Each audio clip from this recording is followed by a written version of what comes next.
Why would you make this?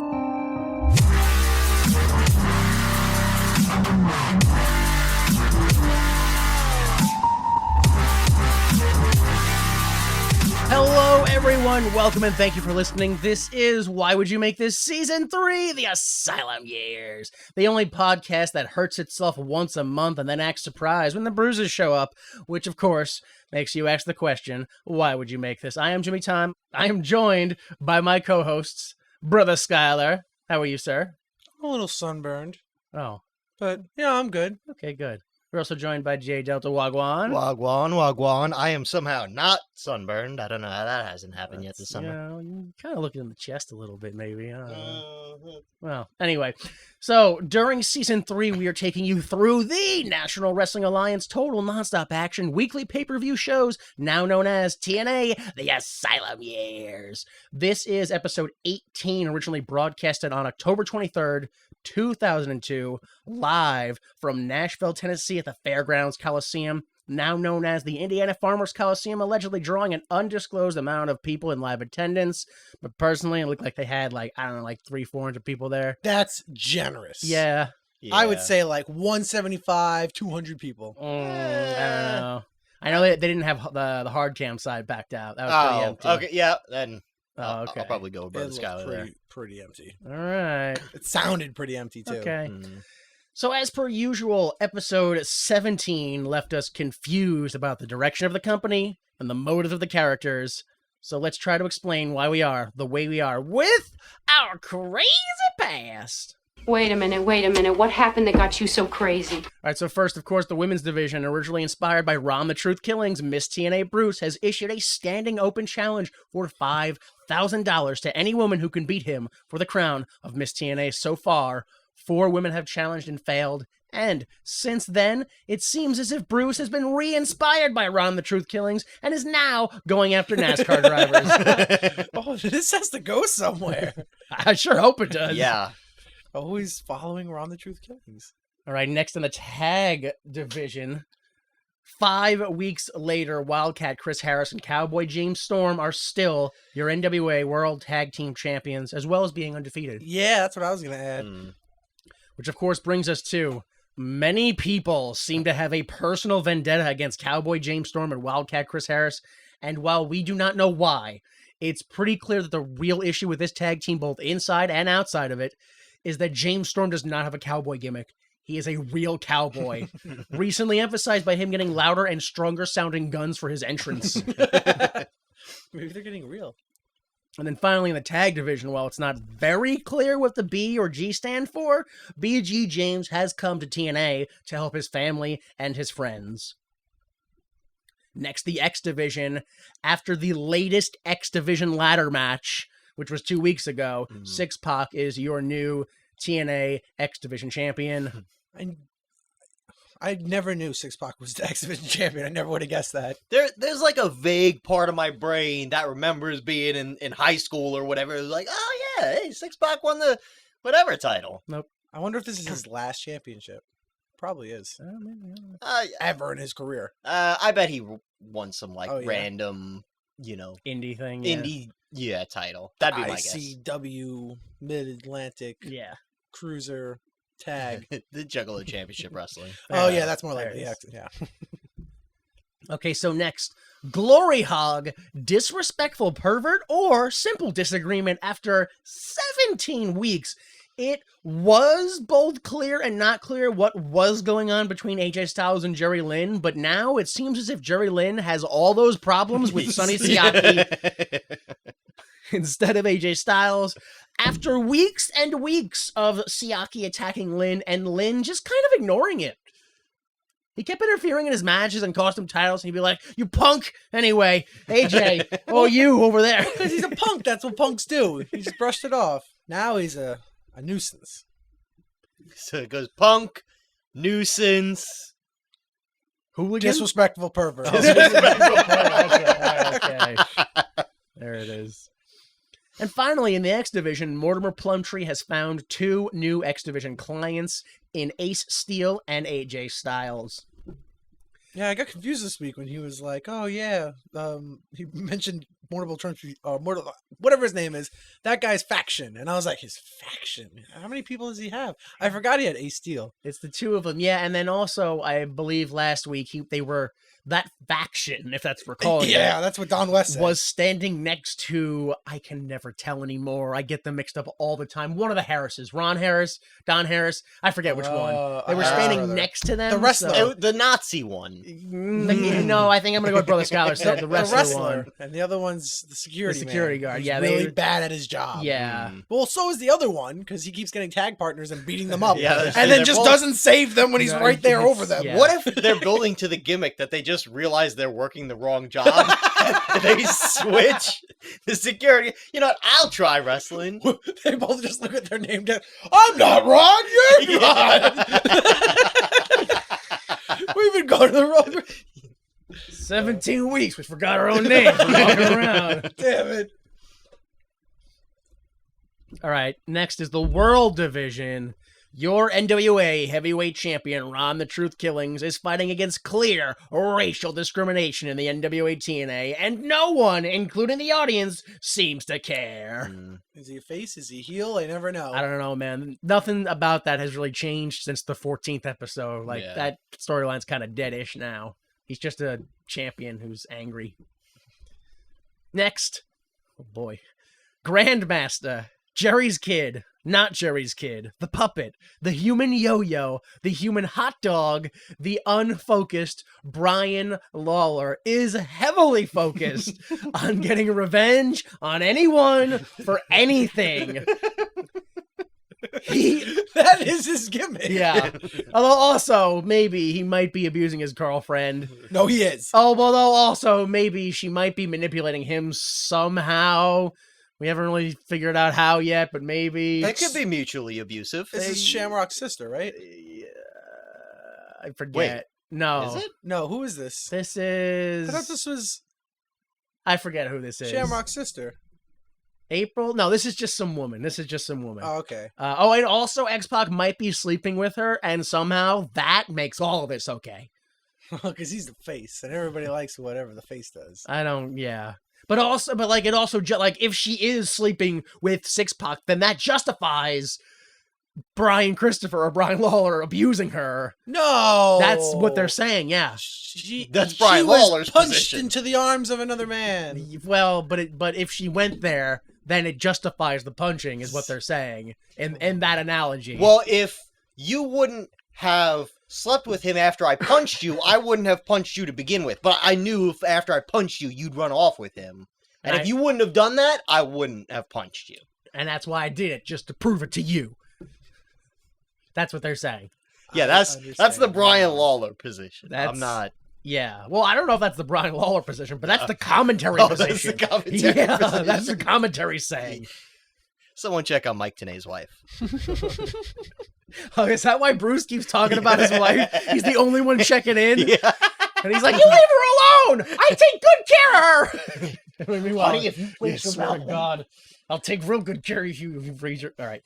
Finally, World Division, Jeff Jarrett will not be screwed over again like he already has been by Jackie Fargo, Brian Lawler, B.G. James, NWA President Jim Miller, country music singer Toby Keith twice, NWA Authority figure Ricky the Dragon Steamboat twice, Scott Hall twice, NWA Authority figure Bullet Bob Armstrong 3 times, NWA Vice President Bill Barons 3 times, James Mitchell and the New Church, and the Tennessee Titans.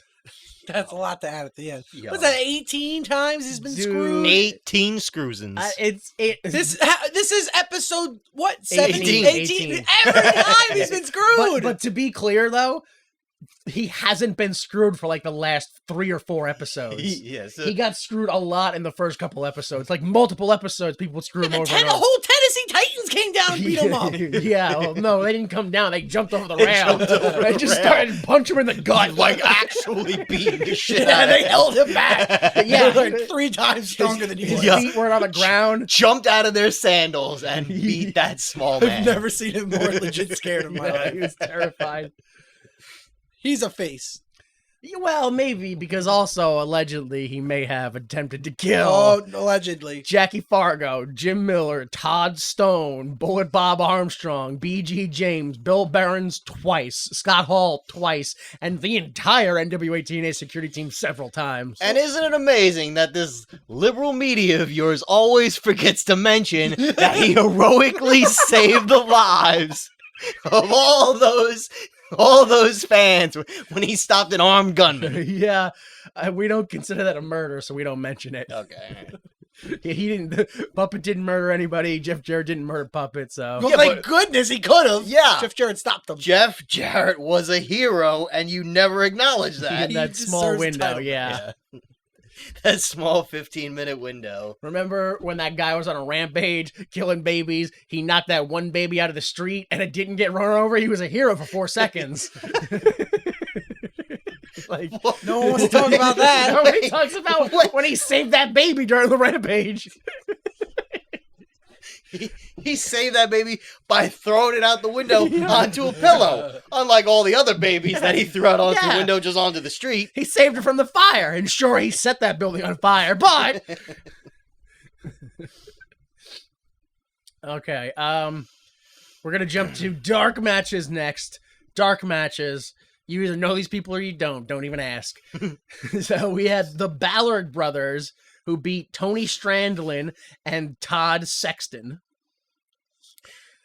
We also have Ken Anderson. Oh. Wait, Ken Anderson? Wow. Who beat Big Bully Douglas. Oh, I don't know who that is. Yeah, well, Ken he's- Anderson's showing up real early. yeah, apparently. Because he's not, like, he doesn't show up anywhere for, what, like another 10 years? Yeah, 10 12 years? He shows up 12? All right, maybe before that. Yeah. Yeah. So All I right. think he shows up in like 2 years. Yeah, maybe. I think he's on SmackDown in like 2004. Yo, it turns out my brain is jelly. No. Yeah, no, 7 or 6. maybe like 6. Yeah, okay, whatever. Anyway. We all have amazing wonder machines in front of us that could easily get the answer. Don't have but the no. time. Don't have the time. I've got to do a podcast.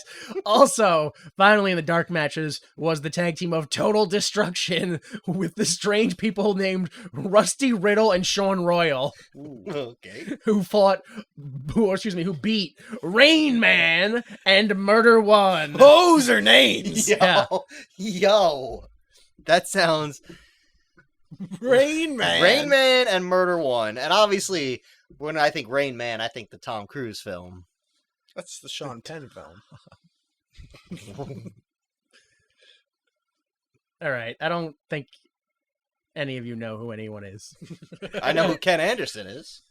Allegedly. All right. So last week we were promised that this week we would see Sonny Siaki versus Jerry Lynn, BG James, and Brian Lawler in some capacity. They never said versus. Yeah. They just said and. Storm and Harris will defend the titles, and we will also be seeing Jarrett the Truth, Six-Pac Henning, and AJ Styles Oh, we got all those things. again in some capacity. They did not lie. And then we guessed that we would see, Brother Skyler said, we would see Don Harris versus David Young. and Don Harris's brother Ron Harris would come out and their bodies would Voltron merge. Also, no Disco Inferno. All right, so you were half right. Yes, thank goodness. No Disco. Delta Inferno. said we were going to see the Hot Shots versus Storm and Harris, as well as Henning versus Jarrett, and I was still not sure if I even wanted to see any more of it. All right, so let's start the show.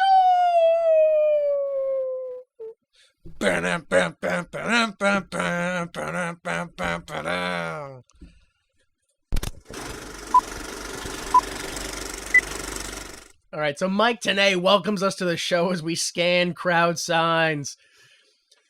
The first sign that I see, necrophilia, What? I did not see I this didn't one. see that one. turns Six-Pac and Jeremy Borash on.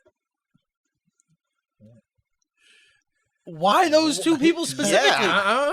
Those are the most random two people that I have to believe it now. He definitely ran into those people into a bar and got drunk with them, and they both talked about it and how it like Go to a secretly graveyard. turns them on.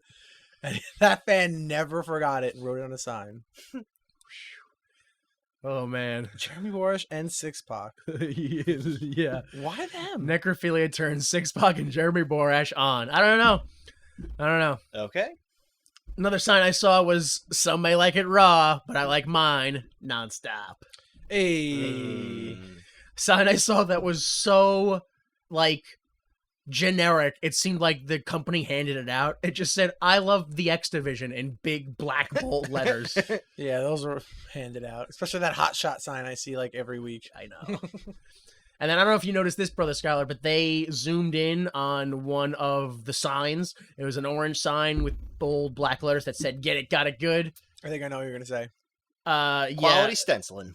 Yeah, they on one of them Yeah. there was a exclamation point that was outlined, but not filled in. Yeah, only on the get it. The got it and the good didn't get an exclamation point. All right, so Tenay and West run down the card. 2 hours of NWA stars. Jerry Lynn versus Sonny Siaki. Jeff Jarrett versus Scott Hall. Apparently Scott Hall wasn't around to do one of those super cool... I like, was not surprised by that. the versus screen, the tail of the tape videos where the wrestlers like turn around and then like cross their arms and scowl. Yeah, Scott Hall wasn't around to do one of those. But then I was like, oh, maybe I shouldn't blame him when the next thing happened and it said, we're going to get a rematch for the world title, The Truth versus Kurt Hennig. And they didn't have the cool versus video either. They just had the generic, like, ringside photos. Like, as they're coming out, some intern ran up and shoved a camera in their face. Yeah, I think it was literally like them walking down the entrance ramp and then it like freezes. Yeah. Okay, segment 1, a 5-way X Division elimination match. They don't announce it, but commentary says it later that this is for an X title match next week. So, this is your weekly X Division #1 contenders match. Here we go. The Amazing Red versus Kid Cash versus the SATs. They're not a team in this match. Not sure why they didn't say Joel Maximo versus Jose Maximo, and then versus Primetime Elix Skipper. Well, you would be confused anyway because they keep talking about how this is like lucha tag rules almost. They kept saying it on commentary. And I was like, but this isn't a tag match even close, though. Yeah. I was so lost when they kept saying that. TNA doesn't know how matches work. I think I've said this before, but I think when people call Mike Tenay the Professor, they mean it ironically. Yes, I'm learning that more and more. So the match starts with 3 men being sent to the outside, Jose, Skipper, and Kid Cash, and then Joel jumps on the 3 men, and then the Amazing Red jumps on all 4 men, and then Kid Cash jumps back in the ring and does a tope onto all of them despite just having 2 men land on top of him. Yeah. But he jumped like 60 feet into the sky when he did that. Jesus Christ. He's got ups. Yeah, he jumped hard. Kid Cash, TNA has this like bizarre Kid Cash, Estrada, and like Elix Skipper are all these like just ridiculous, perfectly natural athletes, can literally float across the ring like it's nothing. And I don't know, it feels like a lot of these guys are kind of, I don't know, wasted in these fucking whipped together 5-man matches. Yeah. Spoilers. Elix Skipper is the fucking star of this match. He got so over for me in this match. I love Elix Skipper. Yeah. Tenay takes a hard dump on the ref when he makes a comment. He's like, these X matches, they're great because it's like you don't even need the ref. I was just like, why? All right, so back in the ring, we get what was at the time, I don't know what it's called now, but it was called an ROH spot where all men put each other into a submission and they become one living, breathing submission unit. You called the Voltron! There it is! The Voltron happened! I win! Yes! Yeah, that's amazing. He had one Nagori special. 5 men just combined together. Yep, that's the Voltron, y'all. I can't believe you call it. Boom, boom, boom, boom, boom. All right, well, Elix Skipper departs from the Voltron unit, and then Springboard drop kicks it to destroy it. To destroy it. Yeah. Yo, I want to go back to wrestling just to call a Voltron spot. Voltron spot. Oh, man. Yeah, but this is what you're talking about, because when Elix Skipper did the Springboard for the drop kick, he walked up the ropes like they were stairs. Like it wasn't even an issue for him. That's what I wrote in my notes. Walked it up like stairs. He did it with ease, like walking upstairs. It was so graceful. He didn't look like he lost balance, like he was trying to gain balance. He just moved up. Yeah. A series of reversals between Amazing Red and Jose ends with Red jumping off of the top rope and Jose reversing into a sky-high style sit-out spinebuster. That was nice. Skipper stops Jose's second rope attack with a top rope walk into a Hurricane Rana. That roundhouse he did out of nowhere to the head Yeah. was impressive. Oh, yeah. He reached, it was almost like on a 180-degree angle with his legs. Kid Cash hits, we've seen this before, hits the Gorilla Press Slam off the top rope onto Amazing Red. Again, Ridiculous. Yeah. Oh, one of the most devastating military press I've ever seen in my life. The match is so chaotic that at one point, Jose breaks up a pin by Joel, and Don West says, Jose, saving his brother from elimination there. But even though, still, I don't understand why. It's an elimination match. Why are you, it's not like the pins are worth points or anything. They said that on commentary, too. They were like, it's a 5-on-5 elimination match where it's going to be a slight lucha style, so you don't really need to tag anyone to get in. You just kind of replace them. Yeah. So their saves are still allowed. And I was like, but why are saves allowed at If all? It's elimination. Why would you?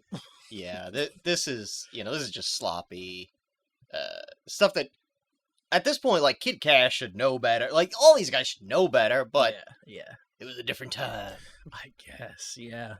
So, play of the day by Skipper and Jose is eliminated. Ooh, the most perfect and devastating play of the day. I have never liked the play of the day. I was gonna say. But this move is his move. That's why this is a good move. God. If anyone has any problem with the play of the day, It's this. watch this He does one it. that The overdrive / play of the day. Oh. Yeah. I don't like the move, and he hits it here, and I was like, oh shit, No. this is a legit move. That's what it's supposed to why look like. it's a move, because he was the one who did it the right way. Yeah. So Maximo Explosion, aka Air Raid Crash by Joel, and then Skipper's eliminated. Moneymaker, double underhook pile driver by Kid Cash, and then Joel is eliminated, so it's Amazing Red and Kid Cash are the final two. Kid Cash hits a whole bunch of series of moves here for 2. He hits a double springboard senton off the top, that's a 2. Hits the bankroll, which is a fisherman buster onto his knee. thought he murdered Yeah. Red with that. Probably move. really Oh, did. Man, Yeah. he dropped him all right on his knee. He does a run up to the top rope crossbody, and still it's only a 2. And then the Amazing Red hits, the Amazing Red elbows Cash off of the top rope, hits the infrared, which is a Phoenix Senton, and that's the 3. Winner of the X Division title shot next week, the Amazing Red. Match length, 12 minutes, 19 seconds. Full segment length, 14 minutes, 30 seconds. Your thoughts? Anybody? Any thoughts? This is just another, like, it's 5-man match. We know SATs and Red, they're supposed to be buddy-buddy. I want to see a 5-man where they're working together and, like, don't break up each other's pins. Don't work together. Tell me a story that, okay, we're going to scrap, take these 2 guys out, and then we'll settle it between us and, I don't like the Maximos. They're very green. They seem like yarders. They can't run the ropes. When Kid Cash, he did a big diving Hurricane Rana to the outside. Oh my god. Maximo just dropped the guy right on his head on the outside. He powerbombed himself, and I paused it. His head is like inches away from the concrete. It landed right on the mat, like the edge of it. But that step up Hurricane, I've never seen anybody hit it like that. He came down for the Hurricane like he was jumping off the building onto a horse. Fearless. It was woo, just came down straight-legged. And he just got powerbombed. Yeah. Oh, it was nasty. I didn't think it was supposed to be a power bomb. No, it was supposed to be Hurricane Rana. Yeah, he just dropped him. Yeah. He didn't hook him. He didn't catch him at all. He just fell. Oh, it was nasty. What are those? Those weren't the stairs right there. That was. It looks like table that he almost dropped him onto. There was like a thing like just inches from his head that he almost dropped him onto. Yeah, the announce table was right there. Mm. Yeah, and then people sit here, the producer, and then the and then it guardrail. also looked like this show. I noticed it in a later match. They have like platforms along the ring. I guess it's for the camera guys to stand on. Just I didn't like a notice little that. square platform. Yeah. Yeah. Probably. Yeah, I didn't see that. Felix Skipper deserved better in this match. Yeah. Skipper always deserves better. Yeah. He stole it. It wasn't a surprise that Red was going to win. No, but that was me. I stopped caring before the match once Red was, Gipper was super over though. Yeah, the they crowd, love him. Yeah, the crowd loves him. All right, so post-segment, girls dance in cages. As Tanae mentions, they have a silent auction for the reward fund for the DC Sniper. Speaking of the reward for him. Yeah, but not for him. That's how he said it. I was very confused when I heard it too. It's like, I think it's for finding him. I know he said it's a reward fund for the DC Sniper, but I think it's for finding him. They never really clarified, to be honest with you. Wait, why is TNA doing? Shouldn't this be the FBI's job? They just feel bad, wanted to help out. I mean, it's the same thing, right? TNA, FBI. Yeah. There's a $10,000. Oh, I'm sorry. A $10,032 reward. Thanks to TNA Wrestling. Yeah. So if the DC Sniper would just step forward for your prize. That's what it is. That's what the reward's for. If we gotta get enough money to trick him, be like, look, if you come forward, you get all this money. That's not a bad idea. Hold on a minute. Hang on. Now I think about it. Like, look, if you just turn yourself in, we'll give you $1 million. And you're like, all right, well, actually, criminals can't get prize money, so. Why didn't the FBI just, I don't know, use the Bugs Bunny strategy to catch criminals this whole time? I don't know. Just take a left turn at Albuquerque. All right, segment 2. Brian Lawler is peeking through a door to the outside of the building. Goldie asks Brian if he's focused on the wrong thing. Brian answers a different question. Goldie tries to correct him, but Brian, very gently and seriously, asks if they can do this another time and leaves. Segment length, 30 seconds. Thoughts? Nope. Best Goldie interview she's ever done. Okay, fine. Yeah. My only thoughts are the obvious, which are he's clearly waiting for his girlfriend, right? Yeah. Okay. On the edited version, did the sound cut out the first 5 seconds? Yeah, I feel like there was some weird sound. Maybe. Yeah, I couldn't hear. I felt like Goldie was talking and I couldn't hear, but then I heard like the second question she asked. Yeah, nothing that I noticed, but it probably was. I mean, I don't think they have extra audio to replace with, so yeah. Segment 3, Mike Tenay and Don West recap Segment 1 and then set up the tag team recap video. After last week's title match, the Hot Shots and Michaels, no relation, beat down Storm and Harris for way too long. Yo, that was the most 2000s music video Yeah. for wrestling I've ever seen. All right, the Hot Shots versus Storm and Harris for the NWA TNA World Tag Team Championship. The match starts with Storm and Harris running to the ring and attacking the Hot Shots and immediately bringing the fight to the outside.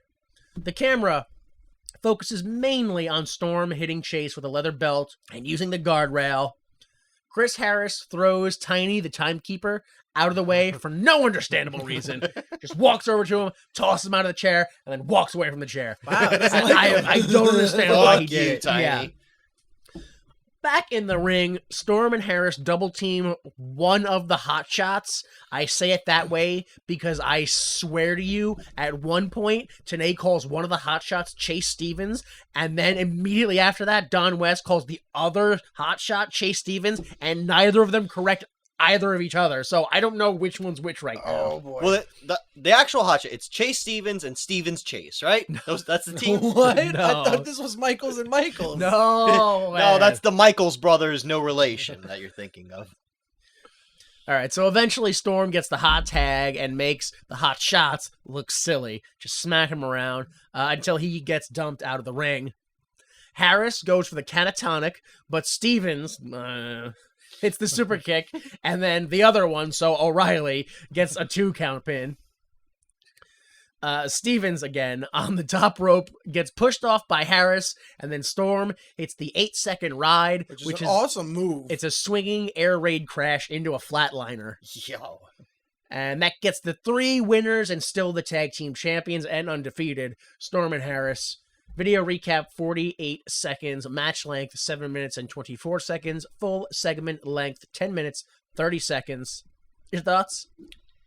I mean, I guess it's fine. Like, is this the blow-off? It just seems weird that, they Hot Shots attack them last week, and then it's like, okay, they're up clean, that's it. They're good wrestlers, they're pretty, the audience liked it, so whatever, they're over. But, give one of these teams a promo. Yeah. It's been 10 weeks they've been fighting, and true. I got no clue why. Yeah. And this is one of the rare occasions where they actually did not get their asses beat after winning the match. Oh, right, yeah, that's so only rare. the second time, actually. Literally only the second time they haven't been beaten down. Their careers. Yo. The second time they haven't been beaten down after a match. Moving up. All right, segment 4. Again, we got a video recap of last week.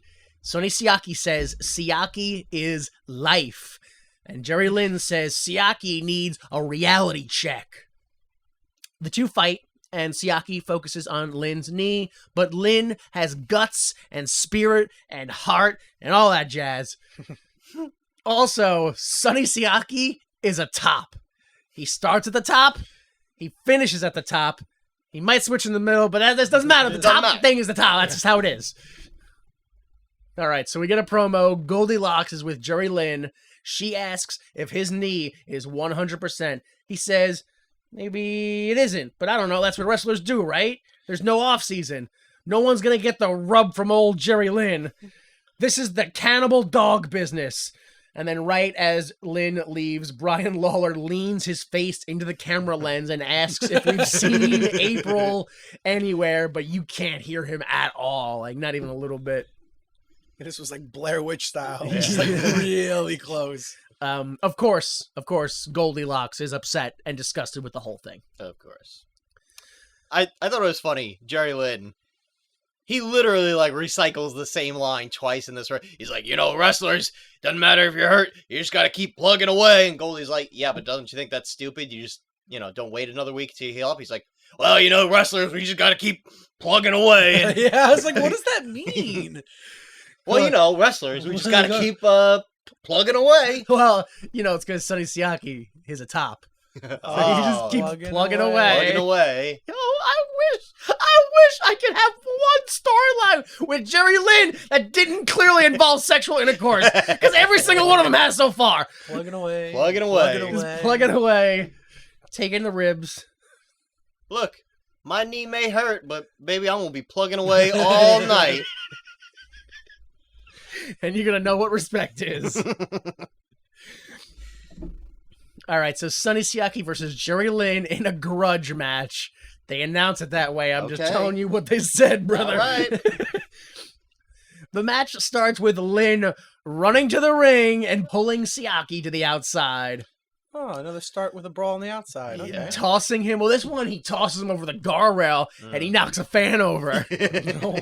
However, there's no lawsuit, because the fan is immediately up and jumping around afterwards, so any injury sustained could have been from the jumping. Can't sue me. Okay, so back in the ring eventually. Jerry Lynn's knee gives out on a scoop slam. And then Siaki takes over, focusing entirely on the knee, of course. And then it's the most boring match you've ever seen in your life. Yeah, I know. Yeah. Tanea reminds us that he had knee surgery on the tendons a year ago. Full-blown knee surgery. They did the whole thing. They took it out and put it back in. Oh my God. Lynn hits his... This move really needs a fucking name. He hits his reverse the shoulder block through the ropes into a leg drop. Oh, no, you can't. I complained about that last week. It's a spot. It's not a move. You can't name a reversal. You can't. Fell in my own logic there. All right, but Siaki takes right back over using the ring post. Back inside the ring, Siaki continues to work on the knee with the figure 4 leg lock for a while, and then a bow and arrow variation. But then, when Siaki goes for the figure 4 again, Lynn pushes Siaki into the corner, face first into the corner, and then he falls backwards into a bridging roll-up for the 3. Winner of the grudge, Jerry Lynn. Is a roll-up. Yeah, with a roll-up. Mm-hmm. Shouldn't the end of a grudge match be like A serious ass whooping, knock Yeah, the guy and a down, lay him like- out. I guess it's not over, ah! without a shadow of a doubt, Victor Yeah. like sprawled out in the center of the ring, 1, 2, 3. All right, so post-match, Siaki beats Jerry Lynn down more, and when the refs pull Siaki off, Lynn goes after Siaki. And Siaki escapes and is forced to the back by refs. Video recap length, 1 minute and 48 seconds. Promo length, 1 minute. Match length was 1 minute and 50, but they brawled for like 1 minute and 15 before the bell, so your call there, you know. Post-match segment was 1 minute and 20, with your full segment length being 12 minutes and 45 seconds. My thoughts on this are, why are they even fighting at this point? Yeah. This is Just kiss. laziness. What? This is Just laziness. kiss so you can get to the plugging away. Yeah, because That's what I want to see. Clearly want to use the tops and want to use also a top because you got to keep plugging away. That's an issue here. I see what the problem is. Oh. That's the problem. Nobody wants the bottom.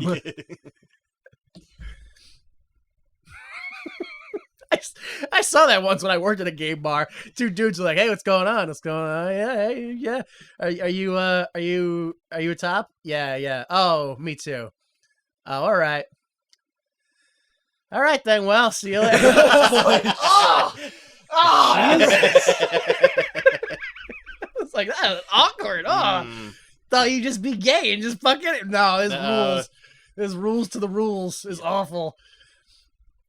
All right, yeah. So, last segment, I said that one of those teams really needs a promo to explain to us why they're fighting each other. Yo, but these guys have had promo after promo, and I still don't get it. I still got no clue why they're fighting each other. A promo's not going to help, clearly. Well, remember there was this time that Jerry Lynn flew off the ramp and he like stuck his knee in the guardrail. Back knee. Yeah, so I mean that sounds like a reason to fight. Because like, how are you gonna plug away if your knee hurts? Hey? You just use your other knee. Oh, all right. Yo, but like, I don't know why I had like an epiphany, like moment of clarity, but like, Wrestling is stupid. yo, it was when he had him in that single leg crab. I was just like, Jerry Lynn, what did you think was gonna happen? Like, what were you gonna go? Like, you were gonna come out here, beat Sonny Siaki, and Sonny Siaki was like, oh. Now I understand what respect is. I respect you specifically, Jerry Lynn. Shake my hand. Like, why? Why?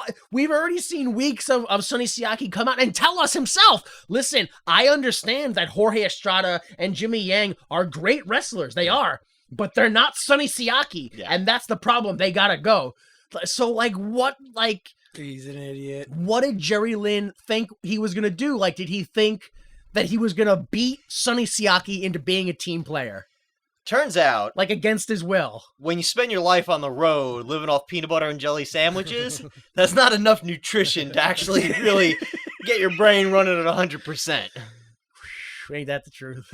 You'd think it's why just eat any food. Yeah. Any food is food, right? Food is food. So you eat any food and then you're full and you could do anything. No. Nope. No. I dare you, man. Eat nothing but peanut butter and try to like learn a new math. Nope. You'll call it a new math. Yeah. You won't even remember the name of the math you tried to learn. Like, I clearly don't. Oh my God. I wasted so much money on that website.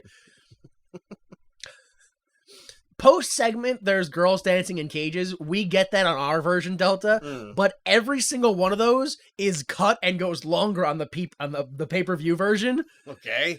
So for this one, between segment 4 and 5, girls dance in cages, as Tenay says that the NWA had a meeting about the controversial way last week's X and world title matches finished, Oh. and Bob Armstrong might have a major announcement next week. He said might? Might, yeah. Might? Oh. He said Bob Armstrong might have a major announcement Yo. next week. And they cut this, so maybe he doesn't. Oh, boy. Maybe it was like a legal thing. Like, I was looking forward to that, too.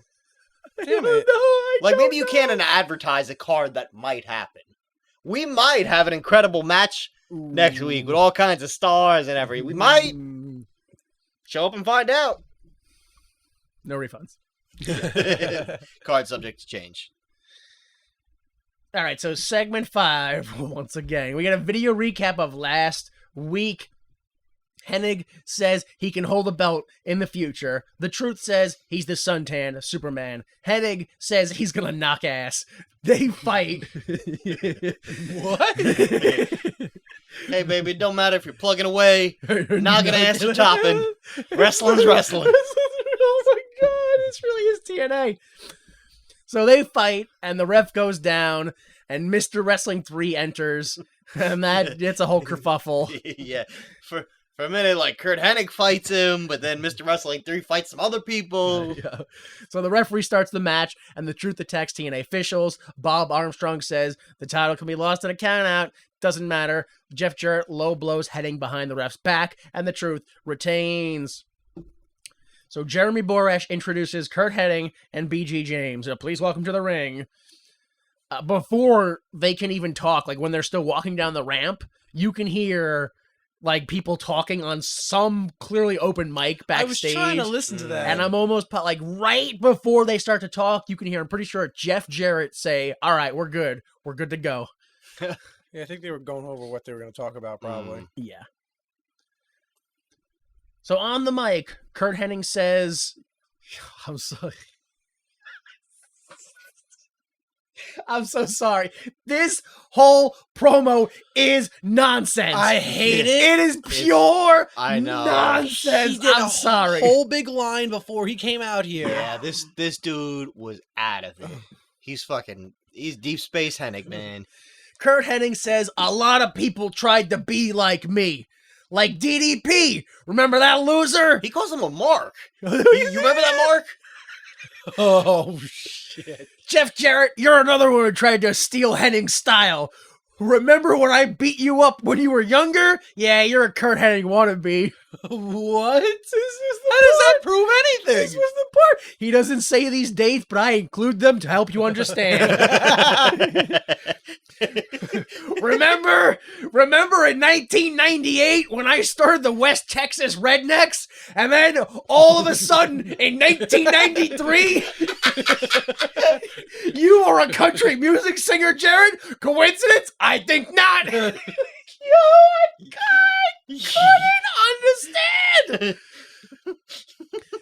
Yo, and if you thought that didn't make any sense, then like he gets self-conscious and the promo breaks down. Yeah. And he's like, Jarrett, I'm a little older than you by like a year or so, but still, you know, I gotta stay in shape. I hit the gym. I'm pretty okay looking. But I just want you to remember one thing. I'm the guy that took down Brock Lesnar at 35,000 feet. He goes like full Backlund here, like in my opinion. It's insane.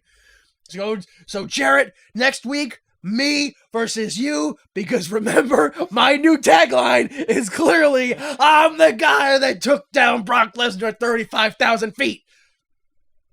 Jarrett's music plays, but backstage, Goldilocks, you barely even noticed her, Goldilocks is with Jarrett and Brian Lawler.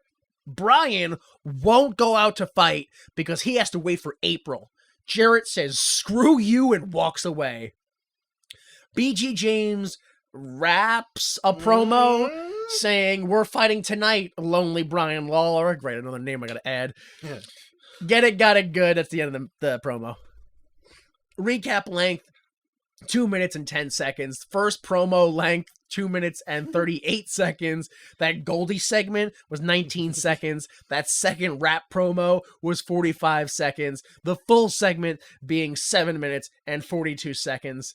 Yo, I'm sure your thoughts are the same as mine. What the hell was Kurt Hennig talking about? Oh, man. When did DDP steal Kurt Hennig's gimmick? I don't understand. Oh, you don't know what he's talking about? Not even a little bit. His hair? No. And when he first came into WCW and he was with Kimberly and she was always putting up the signs. And the whole point was to make him do a perfect 10. So he had to always get a perfect 10. And he was the perfect 10 Diamond Dallas Page. Oh. So he was perfect. He was trying to be perfect. That's different. I know, but he saw it differently. I thought he was going like, oh, you guys have scraggly blonde hair like I do. Rip-offs. Stole my hair. Yeah. And, I already addressed that, but I don't understand how Jarrett stole a gimmick 5 years earlier. Yeah, that one I can't defend. I don't understand As at soon as all. you said that, I was like, wait, didn't you do that in like 98, 99? Like, he was already that doing the slap nuts with the guitar. He was already doing that. Yeah. Yeah, and then all I was thinking about was, what was his name? Colonel Mustard? What was his name? Colonel Foghorn Leghorn? Who was that guy? Tennessee Lee. Tennessee Tennessee, Lee. yeah. J-E-F-F. That's all. Like, That that was in WWE. 93. That doesn't He make was any someone sense. else. Oh, Colonel Robert Lee Parker. That's Yeah. it. I Yeah. was like, yeah, he was doing that way back then. It didn't make any sense. It didn't make any sense. And then at the end, he said the thing, because I've heard that story before where he fought Brock Lesnar at the plane ride from hell. Yeah, Where those took him two down. fought. So I've heard that. But the way he presented it, I was like, oh, so I guess that didn't happen either? Because he lied about DDP and then he lied about Jarrett. So I guess he didn't take Lesnar down. Like, dude, he could have went out there and been like, folks, I know 3 things in life are true. Number 1, hippos are excellent ballet dancers. I've seen it. Number 2, your furniture talks to each other when you're not in the room. How would he know that? And number 3, I'm the guy that took down Brock Lesnar at 35,000 feet. Like, the first 2 things were so outrageous. I'm not sure how much evidence you could present. My favorite thing about this is I just want to imagine the people in the crowd who had no idea about the story of the plane ride. And they're like, wait, so you had a match with Brock Lesnar on a mountain? What? Yeah, No. this is like that WCW thing where, I don't know if you remember that, where Eric Bischoff was like, what's the matter, Sid? You forgot your scissors? Referencing that Sid went to the car and got safety scissors to stab Arn Anderson with. Or, So, like some story that 3 people outside the locker room know about? Yeah. I've never even heard of this. It's just like an old dirt sheet story that may or may not have happened, whatever. All right, so post-segment, girls dance in cages as Tenay says, please go to the NWA TNA website for the silent auction, for the reward fund for the DC Sniper. More info later about what you can bid on. They always have it scrolling on the bottom. Yeah, I was going to say, I noticed the scrolling at the bottom. You could bid to be Truth's valet. Oh, that was one of them? That was one of them. Another one was a date with Goldie. Yeah, I have a list of them later on. Oh, okay. Because I didn't notice until literally the last time Oh, they I showed it. I noticed was it, like, yeah. oh, it was scrolling. And then I went back and I was like, I'm an idiot. The whole time Batman was sending me a secret message through the ticker tape on the... All right, segment 6. JB announces Scott Hall. Here he is! Yep. Well, I don't know, because Tenay and West are like, this isn't his segment, but he's wearing his wrestling gear, so he's ready to go. Like, he milks it. He milks it. Yeah. Hey, yo. You can leave now.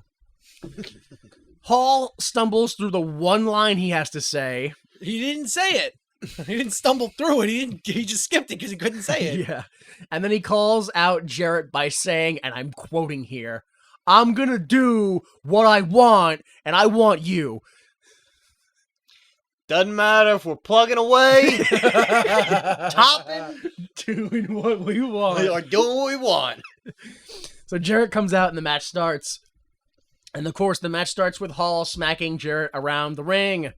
Then Again, an outside brawl to Then- start yeah. the match. Then ringside, yeah. And then the ring again. And then ringside again. Uh-huh. And then Jarrett takes over for a while. And then Hall reverses with a fallaway slam. Jarrett walks up the ramp and Hall follows. They fight in the crowd where they use a chair. That chair shot that Scott Hall gave Jeff Jarrett was one of the hardest chair shots in the back I've ever seen. Jeff Jarrett immediately turned over and looked at him terrified. I don't know why he swung so hard. And Scott Hall's a strong man. Yeah. My God. So back in the ring, Hall goes for the outsider's edge, but Jarrett dumps Hall to the outside of the ring, back outside. After using a ring post, Jarrett uses a chair and then puts Hall back in the ring. Jarrett smacks Hall around the ring until he locks in a sleeper. Hall fights out, hits the chokeslam for the double down, which is broken up by a pin for a 2 count. Hall almost accidentally clotheslines the ref, but the ref doesn't move, so then Jarrett accidentally clotheslines him instead. This allows Jarrett to get a chair to use inside the ring. Where it's illegal. Yeah, unthinkable. Only a Now villain. It's a foreign object. How dare he? Outside, it's just an object. He could kill a man and we'd have to reward him like a DC sniper. You'd have to whore out Goldie again to make money. All right, so with the ref still out, Jarrett goes for a pin, but Hennig comes out to give Jarrett a clothesline, but then the lights go out, and the Truth cuts a promo backstage saying he's going to kick Hennig's ass later tonight. This was so weird. Yeah. The lights come back on, and Hennig is standing in the ring confused. But they give you that weird shot. Did they give you that weird shot Well, in like both it's like versions? the up shot of him where he's confused, kind of. Well, they give you the lights go out, and then they just give you the main screen of Ron Killings, and then it gives you like a side hard cam shot of the arena with the Titantron still lit up. That Truth is on there, but it's like 2002, so you're like, I can't see what's really on the Titantron. What the hell am I really looking at? I think and then the lights go on. Yeah, I think it just cut to the video. I'm Oh not yeah, sure if it I was noticed really that, yeah. bad. So, yeah, the lights come on. Hennig is confused. Brian Lawler attacks Hennig from behind, but BG makes the save. Okay. Jarrett goes to give Hennig the stroke, but Hennig blocks and hits a low blow, which lets Hall hit the outsider's edge. Eventually, struggles for a second. And that's the 3. Your winner, Scott Hall, who honestly, at this point, I forgot was even in the match. Yeah. Like, there was so much going on there. Promo length, 1 minute and 8 seconds. Match length, 11 minutes and 38 seconds. Segment length, 14 minutes and 37 seconds. Yeah, my only thoughts here are typical Jarrett agenda. Just chaos galore. Yeah. Paul is so lazy with his selling. Dude, He just walks around, Yeah, does it's a bad. slight hair flick for like getting hit. It's the walk around slightly hunched over sell Oh, that I really hate. he's so bad. Ugh. And okay, so what was the deal at the beginning when they got called out and Jarrett was trying to get Lawler to come out, but he was like, "No, I can't." Because my girlfriend's not here. I gotta wait for her. But now he can? But then later he's gonna still come out and be like, "I haven't seen her. Where is she?" So why did he come out? I think it was supposed to be a tag match. They were going to do a tag match with BG James and whoever else. I don't know. Who was the other guy in the ring? Hennig? Oh, yeah. Hennig was booked already. Oh. Yeah, main I event. couldn't understand It didn't any make of it. any It sense didn't why he make came any- I out. don't know, man. Maybe there's some weird, like, remember WCW had the contract thing? Like, this guy can't get paid more. If whatever the top pay is, I get it. Maybe it's, if this guy's in the match, I gotta be in that match too. That's a weird clause. Yeah. That's the only, like, why are all these guys always involved in the same, so, like, once one's in, they all gotta glom in together. Why? Heels save heels because heels? Yep, yep. That's why that happened. Yeah. But what, is Jarrett a heel? Like, are these guys heels? Not in my heart. I don't know. He's a heel row. He's a heel hero. Boo earns, yes. Yeah. That Brian Lawler, hot dogging up the ramp, running away. Oh. I wanted to punch him. He made the stupidest face. He did like a cartoon. Yep. Run away. I really, like, I genuinely hate him. Yeah. Is he doing his job though? But I don't know. I can't tell. Can't tell. I can't tell. Because I hate him so much. But I don't know if that's a good thing or a bad. I hate him, but I don't want to watch him. Like, I don't hate him enough yeah. to watch him get beat. When I... Ugh. Yeah, but like, I don't know. Maybe he could help the other guy get over. So I I'm don't like, yeah, know. kick his ass. I don't know. Whatever. All right. So post segment, pay-per-view only. Again, girls dance in cages, as Tanae mentions that they've had over $10,000 in bids for the first 24 hours of the silent auction. DC Sniper's going to be living large. It's the reward fund for the DC Sniper. So segment 7, we get a video recap that shows Brian Lawler attacking BG James with a trash can last week. And then we start the match. BG starts the match by running to the ring, but Brian gets the upper hand. BG dodges Brian's crossbody, and Brian goes to the outside. BG crotches Brian on the guardrail Oh my god. really aggressively. Yeah. This selling by what's his name? Lawler? Yeah. Oh, hot dogging again. And then he bites Brian, or he bites BG in return for crotching him. And then, I love this part, the ref runs over, tells the two men to bring it back inside, and then runs away. It's gonna go count now. Yeah, I can't believe that Mike Tenay had the balls to lie to us by saying that, like, oh, X Division matches are great, they don't even need refs. Yo, no match needs a ref. What are you talking about, Tenay? Yeah. Oh, I'm sorry. You need a ref to ignore the chair shots, low blows, and blatant interference? Yeah. So Brian gets on the mic and asks, has anybody seen April? No one answers. Not even the crowd. No, the crowd doesn't even yell like, no, boo. They're like, nothing. And he hits BG with the mic. And the ref is like, you did that. You sure did that one of them things there. Bring it in the ring. And then runs away. BG reverses a pile driver into a really gross looking. Like, oh my god, he dodged death right there. Yeah, That Brian was Lawler's terrifying. head. It almost hits the concrete floor. It just almost hits it. It might even have tapped it. I don't know. Yeah. It was all happening in slow motion, and the entire time it was happening, I was like, what is he attempting Yeah, right I now? know. Oh, man. It was nasty. And then immediately after, BG uses a chair on Brian Lawler's back. So, It must be okay. I guess.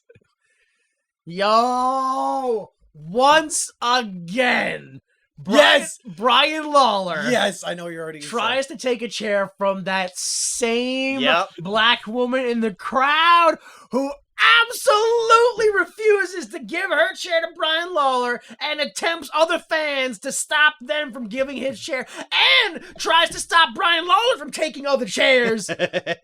But unfortunately, that's like three things too many for her, Yeah. and he ends up taking, I think, her original chair. I'm not No, even sure. no, because she's like, I don't care. It's not my chair. I saw like a hand reach out from underneath the middle of the crowd, like just give him the chair. And he took it. He's like, aha, I got a chair. And she's like, but it ain't my chair, so ha. That's all. She fucking honks his nose in the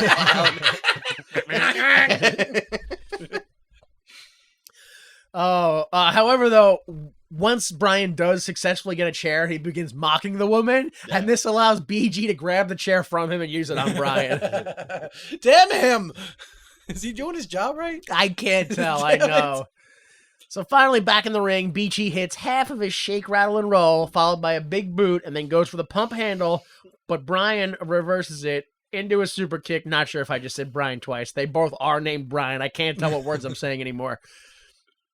So Brian Lawler goes to the top rope, and then Six Pac and April come out to the top of the ramp and hardcore make out. Yeah. Like, I wish some of the porn I have seen had making out this good in it. Like, it was intense. Finally, I could masturbate to some passion for once. Yeah. Brian Lawler is very clearly trying to hold back genuine shock and laughter in order to express the emotion of anger and sadness, but the camera keeps cutting to Six Pac grabbing double handfuls of April's ass as they make out, and like me and Brian Lawler and I'm sure BG James were all just like, yo, Jesus Christ, I don't think she knew he was gonna go that hard with it. Oh my god. When she eventually came up for air, it looked that way. Yeah, Yes. She definitely did not look comfortable. Woo! Lawler falls and crosses himself on the ropes, which allows BG to get the 3. Your winner, BG James. He just fell. He just fell. He just fell. But in the most, like, the way he falls onto the top, man. He springs off of springs stiff. Yeah. And then crotches himself. Like, Yo. He's such a cartoon. Yo. For real, he was standing on the top rope, just standing there like, oh. I don't know if they were supposed to stop and look and like that Yeah. was supposed to do something, but it was just like they're not stopping. And then he falls on the ropes and crosses him. Yeah. You know when your whole body gets erect? Yeah. So post match, Brian Lawler tries to crawl out of the ring to go after 6-Pac in April, but BG holds Brian down and makes him watch as Brian like mock cries because he's still kind of laughing, sort of. April looks like she might be drunk, or maybe she Yeah. just came. Like, I don't know which one. Her and 6-Pac leave, and then after crying on top of the ref, Brian eventually walks up the ramp. At the commentary table, Don West asks if April was kissing 6-Pac back, and Mike today says that I didn't see her fighting him off. Oh, I do not want him on my jury. Yeah. I wrote down the direct quote just in case you thought I was hyperbolizing here. Was X-Pac forcing himself on April? I didn't hear her say no! Oh Yo. my god. So recap length, Thanks, Professor. 12 seconds. The recap video length was 12 seconds. Your match length was 4 minutes and 41 seconds. Your post-match segment was 1 minute and 22 seconds. Your full segment length, 8 minutes and 16 seconds. Yo, honestly, this might have been the best Brian Lawler match I've ever seen in my life. Like, commentary took a hard dump on it afterwards with like that is rape okay or whatever they were talking about. I don't know what they were asking there. But like the match itself was like probably the best Brian Lawler match I've ever seen. Or at least in recent, or best Brian Lawler singles match. You know, Yeah, I don't know about alright, tag teams. yeah. Too much hot dogging for me. Those facial expressions. I thought that was kill the it. perfect I mean, amount. look, here's the thing. He said best Brian Lawler match. There's like, I guess you got to put it to scale to that. yeah, then. exactly. All right. And in case anyone was wondering about that timing, that makeout session was exactly 30 seconds. I timed it. It was exactly 30 seconds. A bit too long if you just sit there and count 30 seconds. All right. Segment 8. We get a recap video of last week, as usual, of course. AJ is now Mortimer's client. Mortimer is not afraid to get involved in AJ Styles matches to win. The match that he had was brutal. The ref calls for the bell when Pac pushes the ref. all right. In the ring, 6-Pac is on the mic, and he says, when a title match ends in no DQ, that's the shits. So this is a no DQ match. Or excuse me, when a title match ends in a DQ, that's the shits. This is a no DQ match. Also, Mortimer Plumtree, don't get involved or else. That'll do it. Yeah, I'm sure. All right, so the match starts, and AJ goes for a test of strength, but gives 6 a crotch chop, which is a callback to the open of last week's match. Plumtree is going 100% the whole time on commentary, and it gets ignorable real quick. Plumtree, his voice does not fit his appearance at all. He has this like That's true. super deep. I'm Mortimer Plumtree, but he looks, he's this nerd. He went to the low-key school of promos. Yeah. So AJ gets tossed to the outside, and 6 follows with a suicide senton. In the ring, 6 locks in a surfboard stretch and almost pins himself. Did anyone else notice how pumped Tanay was to call that spot? For that surfboard? Yeah. He almost got pinned himself, so we had to release it. Otherwise, his shoulder would have got pinned to the mat. Oh my god, he was so Oh, pumped. that's a genius experience of the referee noticing both shoulders were down. I was like, all right, whoa. I don't know, man. I guess he marks for what he marks for. Maybe that's what he's into. That's definitely what he was into. So then we get AJ sending 6 to the outside with some head scissors, and then 6 reverses a baseball slide by swinging AJ into the guardrail. 6 like that spot. like this spot, yeah, I thought it was good too. 6 throws AJ into the ring post back first, and it kind of hurts him. And then AJ throws 6 head first into the ring post, and it knocks him out long enough for AJ to hit the spiral tap, but it's only a 3 count. I mean, 2.9? Yeah, definitely 2.9. Oh, wow, no. You had to ask them. Yeah. Yeah. Is that the finish? Oh, no. Oh, so close, you guys. Wow.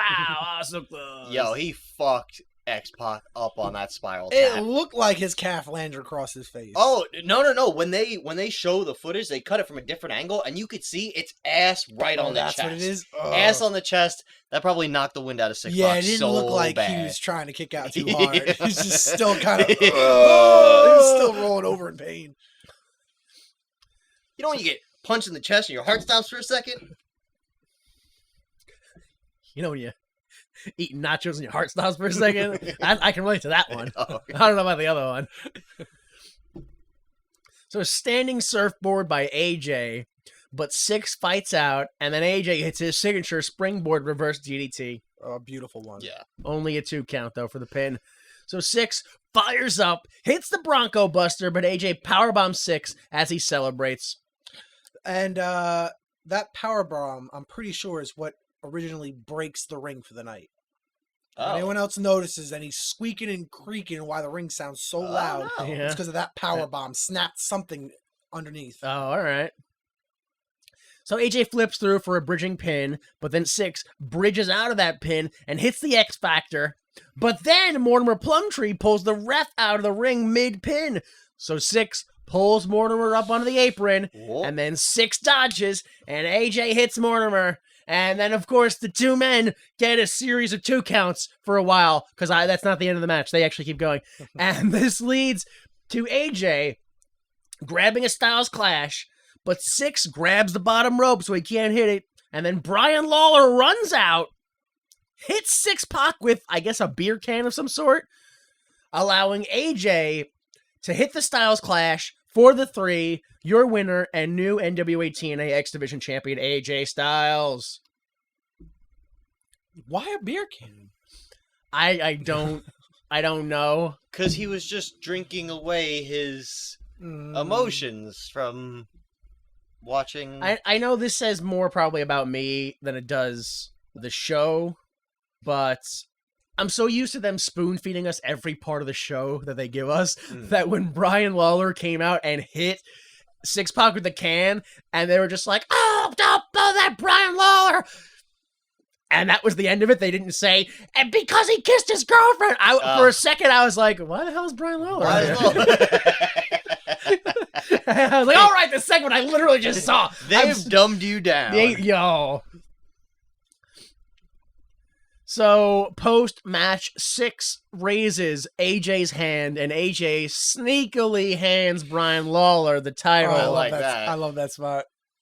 And then Brian nails Six with it from behind. The two, obviously, very likely having pre-planned this before the match. Lawler leaves, and then on the top rope, AJ mouths, all by myself. I love him. So video recap, 1 minute and 5 seconds. Promo length, 45 seconds. Match length, 8 minutes and 58 seconds. So 9 minutes. Post-match segment, 1 minute and 1 second. Your full segment length being 14 minutes and 15 seconds. My thoughts, finally we have a goddamn good match. Yeah. Oh, yeah. Yeah. I was going to say, match Match of the night, yeah. and probably like top 3 of matches we've seen so far throughout all of the shows. It was a really good match. Like, I didn't even have to, I just wrote, what a fucking good match. Yeah. Goddamn, that's my notes. End. AJ was the first X Division champ, or was that Jerry Lynn? AJ was the first X Division, and he was the first tag, Yeah. NWA tag. For So, TNA. but then it went back and forth. Like AJ's a 3-time X Division. I don't know champ if it's a 2 or a 3 now. That I wasn't. I Oh, feel yeah, like I the don't remember. title's kind of ping ponged a bit, so he might be a 3-time champ by now, That's My crazy. Goodness. which is insane for show 18. But I mean, here's the thing: we haven't changed title for the world or the tag. It just sucks that it's just getting bounced back and forth between. Yeah. It's that real southern. We're like, I'm gonna fight you for a couple of weeks, and you'll win the title for me, and then I'll win from Yeah. you, and you'll win from me, and then Mhm. at the end of it, we'll both be 13-time champions, but we've only had 13 matches, so Yeah. it's not really that impressive. The only other thing I have to talk about this match is the segment before this Six-Pac kissed Brian Lawler's girlfriend. Yeah. When did they have time to plan this? When did Brian Lawler have time to talk to AJ Styles? Oh no, this was already pre-planned. Like, Well, AJ was coming out, and Brian Lawler was going in the back, so he was like, He's "Yo, like, you're "Hey." fighting that guy. I'm gonna come out and beat him up. You okay with it? Yeah, I don't care." No. Oh my god. In seconds. In like the 13 seconds between the match. It makes so much sense. No, it doesn't. It just makes no sense. It makes so much sense. All right, once again, in the pay-per-view only version, girls dance in cages as Tanae mentions that they've somehow now had over 30,000 bids in the first 24 hours for the reward fund for the DC Sniper. I don't know how they gained 20 because he said in the first 24 hours. That was last week. 24 hours are way over by now. You can't gain 2,000. Like, this is a laundering scheme real quick. Don West mentions that the match we just saw was no DQ, so no one can complain about the outcome. can we find out if they ever actually paid out this reward fund, or did they just? What happened to this money? I guess I'm going to have to look into that, yeah. They definitely pocketed it. Yeah, definitely. That's how they continued to go. Oh, DC Sniper? That's just a nickname we call Jeff Jarrett. Hey, sniper! All right, segment 9, Ace Steel versus Jorge Estrada with Priscilla. Bathroom break match. Yeah. Tanae mentions that Plumtree must be backstage celebrating with AJ. And Jorge Estrada is announced as Flying Elvis Jorge Estrada, so that's still a thing. Oh, there's just one of them now? Or well, I mean, he's it's the still, Flying Elvis? it's still a part of a group in a way. Didn't he announce that he was going to be looking for a new Elvis? Yeah, he didn't say when. He just said he was going to be doing Oh, it. okay. Yeah. So the match starts with some chain wrestling. Tanae says that Plumtree just said, like in my ear, that he's celebrating with AJ backstage, and he feels that Estrada is no competition for Steel. We get lots of rope running, Oh, yeah. lots of bad-looking moves, Yep. Yeah. and lots of shots of Priscilla. Yeah. Steel hits a shotgun dropkick to a sitting Estrada, and then throws him to the outside for a suicide dive. After checking on her man, Priscilla is thrown to the ground by Ace Steel, but she's fine. Pretty hard, though. Yeah. He tossed her. Yeah, but she stood right up like it wasn't a problem, which is what I was like, and she's fine, so... She's probably a worker.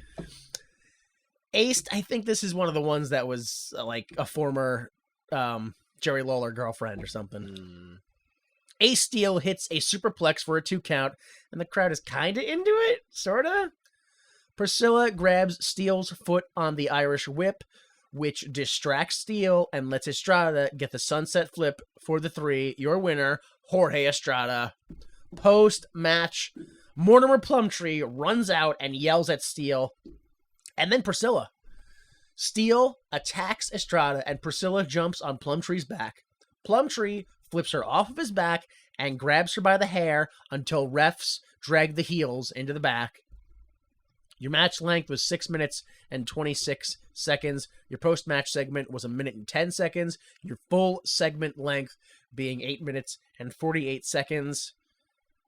My thoughts here are, it was real hard to follow Six and AJ, Yeah. but this was just a bad match in general. It was lame. There was a lot of miscommunication, and I feel like they planned way too much, and they both didn't have that much memory. Yeah. Or at least Ace Steel didn't. It was just no chemistry between these two guys. No. And what happened to TNA Security? We've had how many matches now that end with a brawl this show, Oh, getting broken up God. with refs, and now Security and refs, and Don Harris doesn't exist. yeah, there's no head. He has an off week, I guess. He's already unionizing. Oh my Wait, god. so the head of security takes off and takes all the security guards with him? What? Got to start a union somehow. All right, segment 10. JB introduces Six-Pac. What? Yeah, I know. In the ring, Six-Pac, oh my god, this man has such severe depression. Dude. Six-Pac says, I know you're sick of seeing me tonight, so let's make this quick. I lost the title because AJ is a great wrestler and because I was screwing with Brian Lawler's head. But I kind of like April. So I want to settle this with Brian so that me and April can date. So let's fight. You win, you fuck her. I win, I fuck her. Brian Lawler enters, clearly holding back tears. Brian says he doesn't want April. She is used. She's trash. And most importantly, she kissed Six Pac back. He's so bad. I hate it. Oh my God, yo. April runs out to say to Brian, but not on mic, we just kind of barely hear it, that she loves Brian. And Six Pac forced her to do it. Oh, no. He drugged her. Oh, Lord. Six Pac calls April a no good lying bitch. Oh, jeez. Brian believes April and says he's gonna kill Six Pac. Oh, no. That is my new favorite line from TNA. And he rushes the ring. I'm gonna kill you! Refs and security try to break them up and eventually succeed. Promo length 4 minutes and 28 seconds. Brawl length 30 seconds. Your full segment being 6 minutes and 18 seconds. You got any thoughts for this one? This show's making me more and more uncomfortable. I know. Kill you!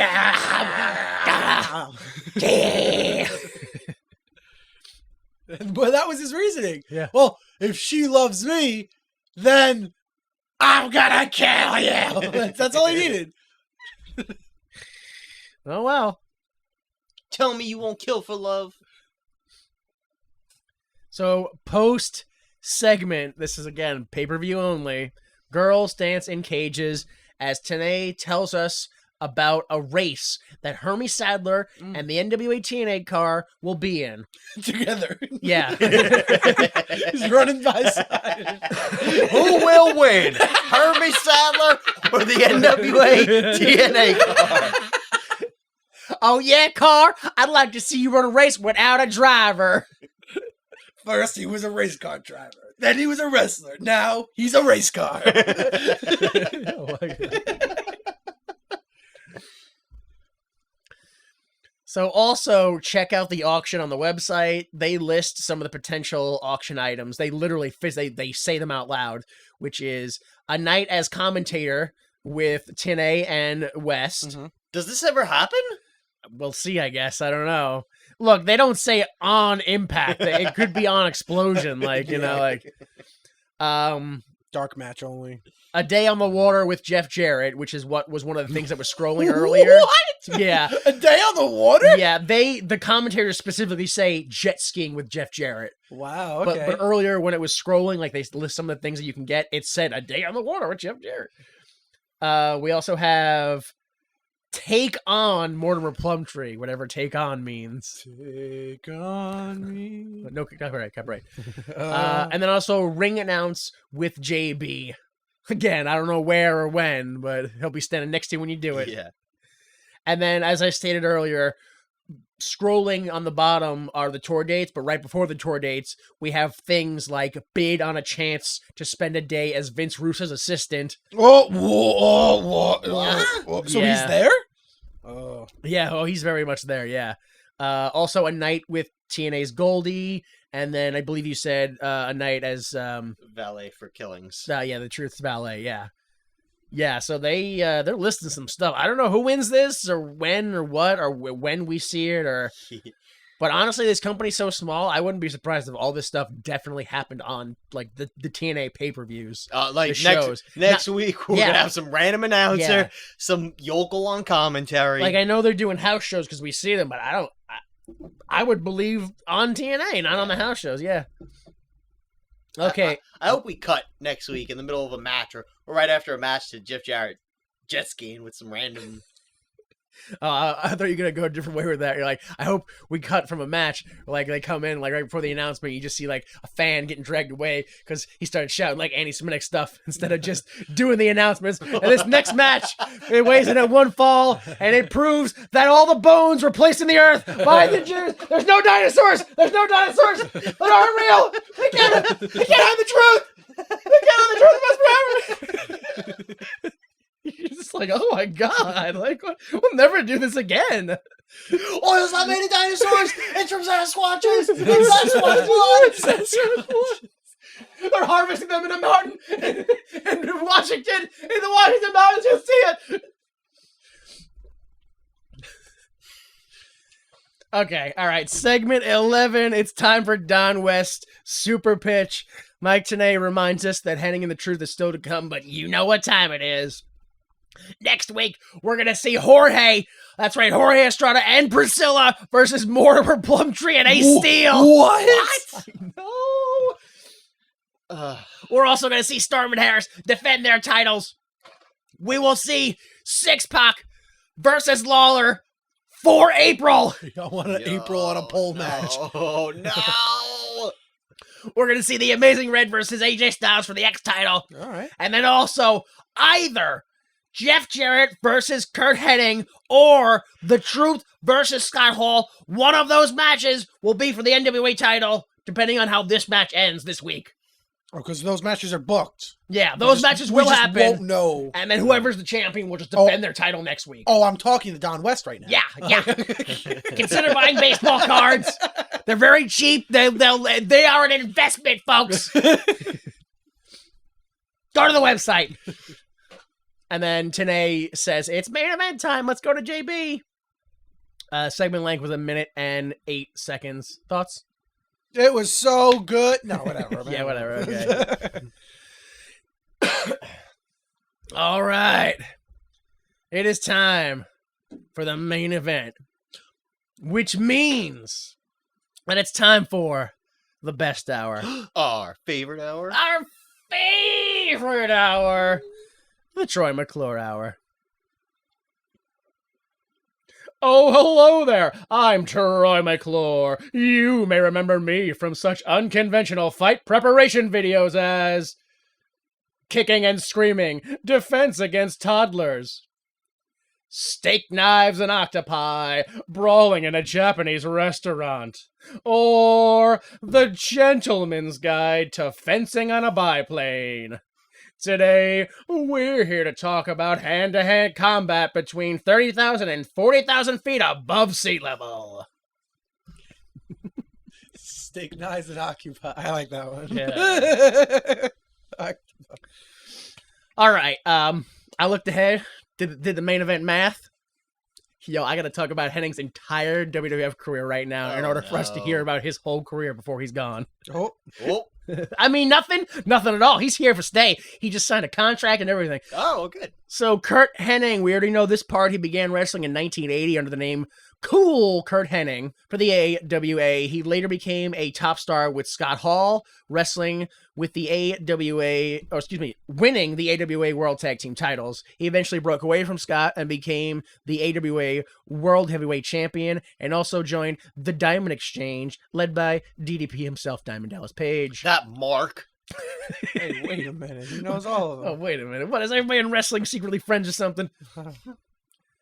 So Hennig joined the WWF in 1988 with an undefeated streak and the gimmick that he was perfect in every way and action, dubbed Mr. Perfect. Vignettes of him included no-look basketball shots, catching his own football pass from end zone to end zone, or near end zone to end zone, like 20 to 20. Getting a bullseye in darts and other sports-related feats, which sometimes included stars of said sport. He remained undefeated for over a year. His first loss is sort of up for debate because you have him technically first loss ever was at a house show to Hulk Hogan in December of 89. Then you have his first pay-per-view loss, which was against Hulk Hogan and the Royal Rumble match in January. Not a full match. I don't know if you want to count that as a loss or not. Okay. And then he lost to the Ultimate Warrior on the MSG Network special in March of 99. Not fully televised, sort of like a televised house show. Again, your call there. And then he lost a match to Brutus the Barber Beefcake at WrestleMania in April. So that, like, he officially lost a match there on TV. You know, it's somewhere early 99 he got, somewhere early 90 he lost, So then Hennig went on to win the Intercontinental Championship tournament, in May of 1990 and defended his title against the Texas Tornado, Big Boss Man, British Bulldog, finally losing to Bret Hart in SummerSlam of 91. Good list of names. After bulging discs and a broken tailbone forced Hennig to retire. Hennig, still under the name Mr. Perfect, returned in 1992 as a color commentator and executive consultant to Ric Flair, but due to degrading comments and commands by Ric Flair's manager Bobby Heenan, Hennig turned on and eventually wrestled Ric Flair, and the resulting feud between the two ended with Flair losing a loser leaves the WWF match. Oh yeah, I remember that one. Hennig went on to feud with Shawn Michaels and Diesel, with his last televised match happening on November 7th, 1994, once again being forced to retire due to back problems. Hennig, still as Mr. Perfect, returned in 1995 again as a color commentator until mid-96, where he began stealing Hunter Hearst Helmsley's female escorts from ringside. Stealing, I don't know. As well as helping Mark Merrow win and retain the IC title. But when Perfect was set to return to the ring, Helmsley blindsided him, leaving Perfect injured. However, this was all a ruse to get Mark Merrow to challenge Helmsley for Merrow's IC title. Helmsley won, and then Perfect managed Helmsley until Hennig left the company in November of 96. That was the entirety of his WWF run. What a program. Jiminy Jillikers. And then, of course, Ron the Truth Killings, we know, started as a manager in 97, became a wrestler in 99. That was, again, for the NWA. Joined WWE in the same year as K-Quick.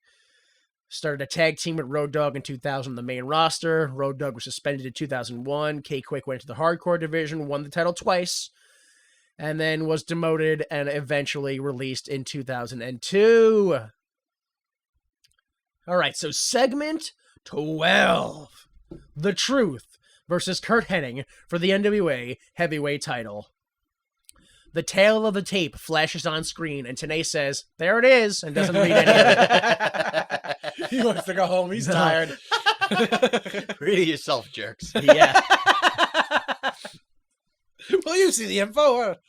For whatever reason, The Truth, the champion, enters first. But I guess it's because then he raps in the ring! It's champion's choice. You know what? I keep bringing drama for you lame-ass rednecks. Nashville, y'all better give me respect. I'm the one, blow upside your mouth. I don't like none of y'all how you like me now. Good Lord, try your luck. You getting toast. Y'all rednecks don't want me to set it off. Bringing the drama, I wouldn't brag. Nashville trash, y'all can kiss my ass. Woo! Tenay mentions that the story here is, can the Truth compete with a world-class athlete like Curt Hennig? I would hope so. He's your world champion. Yeah, for real. Yeah, he's also like 42 Curt Hennig or something. And he's an old athlete, too. Yeah, for real.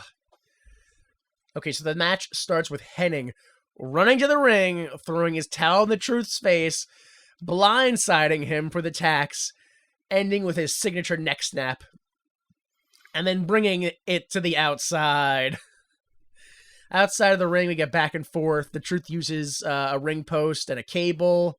Back in the ring, the Truth takes over again, and he hits the axe kick, followed by a second rope fist drop. Hennig then fights back, but the Truth hits that signature flying forearm. Again, another move I can't wait to get a name. Hennig manages to lock in an ankle lock, but it's right in front of the rope, so he's got to let it go. I don't know why. Now that I think about it, I don't know why the rules would start applying. Yeah. Like, look, right after that, too, Hennig hits a low blow in front of the ref, and it doesn't matter, because the ref doesn't call for it or anything. That was my favorite spot. Because that was Hennig's response To a chop, right? to strong style. Because Hennig, I think Truth went up to him, he chopped him. Yeah. And then he went, "Chop me." And he chopped him. And then Truth chopped him back. And he went, "Yeah, chop me." And he just kicked him in the dick. He's like, "No, I'm not doing this game. You're just going to stand there and let me hit you. I'm going to kick you in the dick." Ref isn't gonna care, so why not? Yeah, for real. He's an old school ref. Well, I should have just stood there and let him say it. No, see, because my foot was standing still, and somehow the gravity of the planet shifted Truth up for a moment and then back down onto my leg. I'm just gonna kick forward, and if he walks into my. All right, so Hennig hits a huge back body drop and then throws the Truth over the turnbuckle into the post, and that's the signal. Because then out comes Mr. Wrestling 3. And Hennig immediately kicks the shit out of him. He doesn't even wait for him to stand up in the ring. He's just on him. And then Hennig threatens to demask Mr. Wrestling 3, but the Truth hits Hennig with a loaded fist, and he gets the 3. Your winner and still NWA champion, Ron the Truth Killings. Your rap length was 20 seconds. Your match length was 8 minutes and 32 seconds. Your full segment was 11 minutes and 24 seconds.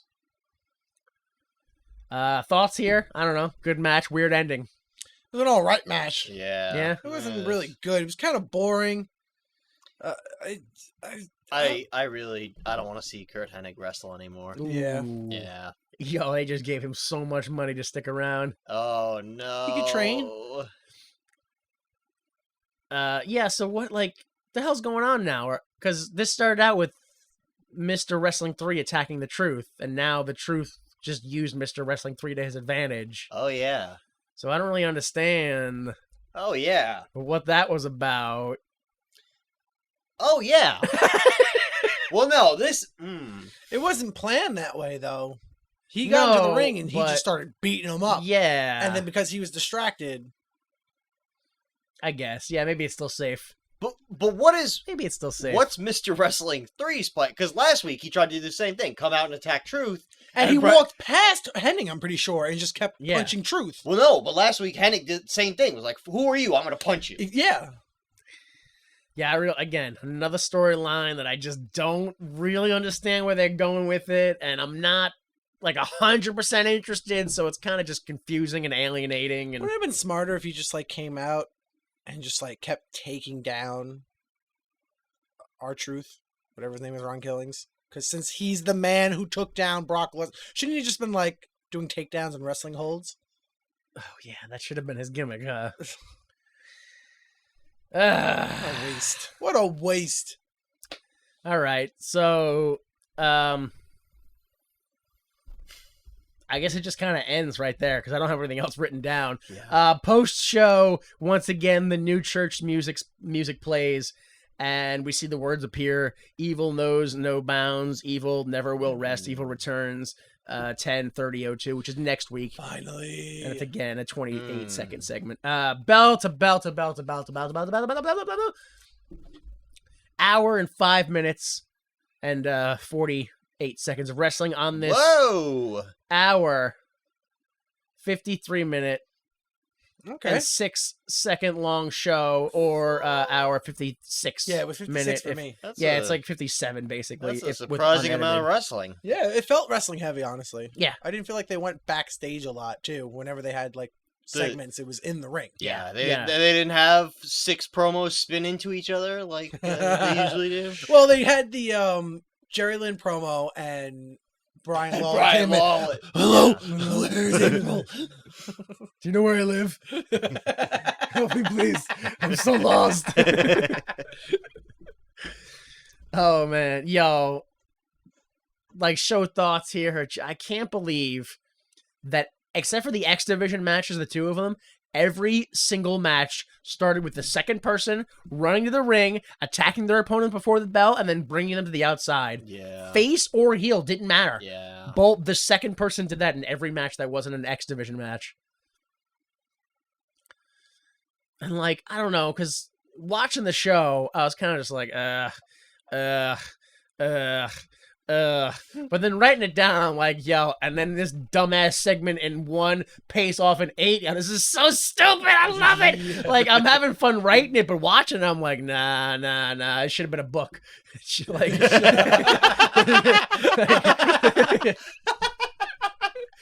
What the Booker wrote down on paper was better Yeah. than yeah. the actual adaptation in the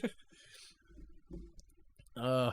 We're almost sort of like at the beginning of the early days of TNA again, where we had that time where it was like, yo, I mean, like the wrestling's good, but the storylines don't make no sense, and like I want to back the company, but Yeah. like it's just so bad. Like it's just like, ugh. And it's such a small roster. It's still the same people.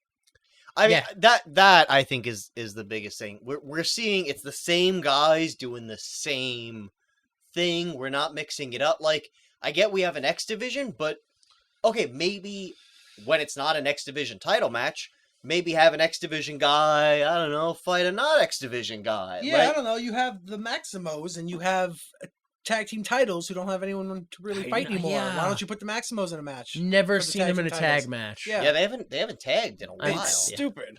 They just because they're X division, so they only do X division stuff. Put them in this little box. All right, so why would you make this? As per Jerry Jarrett's book, The Story and Development of the NWA TNA, Jerry did not like the Harris and Smiley match from last week. Like, he thought it was a good match, and then he went back and watched it, and he was like, nah, never mind. Aww. So he replaced it with the 5-man X match. So that's why we got that. Oh. Kurt Hennig has finalized the match. what? That was a good match. The though, X the match? X match, That was yeah. good, yeah. Kurt Hennig has finalized the contract, so he's here for the long run, however long that run is. Panda Energy is still learning how wrestling works. Like, they're still trying to make like executive decisions, and it's like, you can't do that because it fucks up over here and stuff. Who was low key still injured? Jimmy Yang's in Japan. X-Pac is another guy you just signed to a long-term deal. I guess Jerry. I can't tell if Jerry Lynn's injury is legit or not. Like, I think he's legit injured in some way. Yeah, I'm not 100% sure. Yeah, I mean, maybe he's like working half-ass or like taking it easy. And I think it might be something like that. Yeah, Yeah, and he just- busted himself early on to help AJ, and now Just he's plugging away through the injury. plugging away. you know him; he's always plugging away. PB&J and plugging away. That's the Jerry Lynn lifestyle, baby. Oh man. Yo, where's that shirt, Jerry Lynn? I'd have bought that. PBJ and plugging away. You know, you wouldn't. Nobody ever buys my shirts. Yeah, that's true. They won't even buy my peanut butter. Jerry Lynn brand peanut butter. It's got little bits of ribs inside of it. Ugh. Ugh. Finally get my locker room ribs. All right, so guess the card. Again, they tell us the card, so just tell me if there's something you want to see instead. Advertised, we have Bob Armstrong might have an announcement. Jorge and Priscilla versus Mortimer and Ace Steel. Storm and Harris defend their titles. Against the Maximos, I'm going to say. Yeah. I'm say guessing that, so against the new church. Oh, they're back? That's what they're doing? Yeah, maybe. Oh, I That- think it's going to be the new church. It's who's the big guy in the new church? Malice? Yeah, I think it'll be Malice. No, didn't versus... Malice die? Or No. he's done? No. Oh no. I think it's going to be Malice or someone in the new church versus Norman Smiley. Okay, sure. I didn't finish this though. We're also gonna see Pac versus. Wait, that can't. Yeah, Pac versus Lawler for April. Just reading that, I was like, those two would never fight. What is that? That doesn't make any sense to me. Amazing Red versus AJ Styles for the X title, and then we're also gonna see Hennig versus Jarrett, and then The Truth versus Scott Hall, and Scott Hall versus The Truth is gonna be for the title. All right.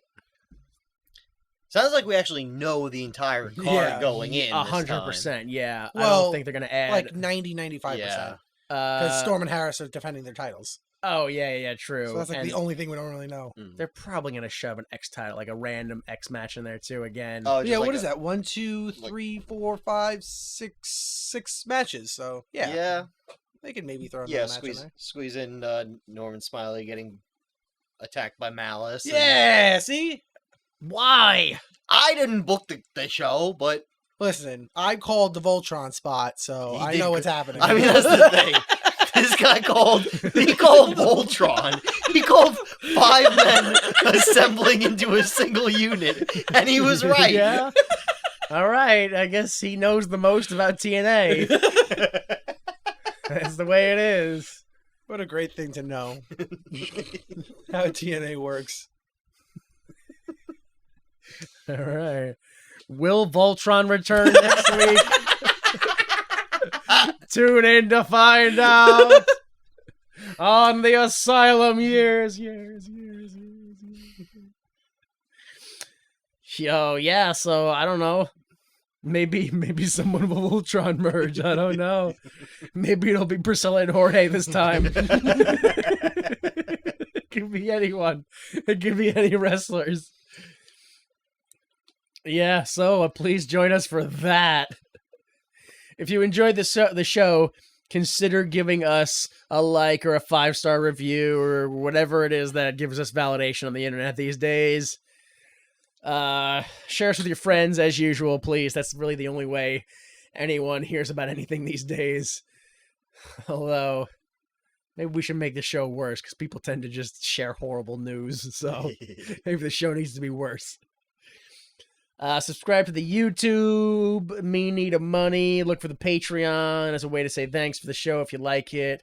It's patreon.com/WWYMT. We are /WWYMT on most websites. Of course, the intro music is a slightly edited version of Falling Off Your Love by Kill Paris.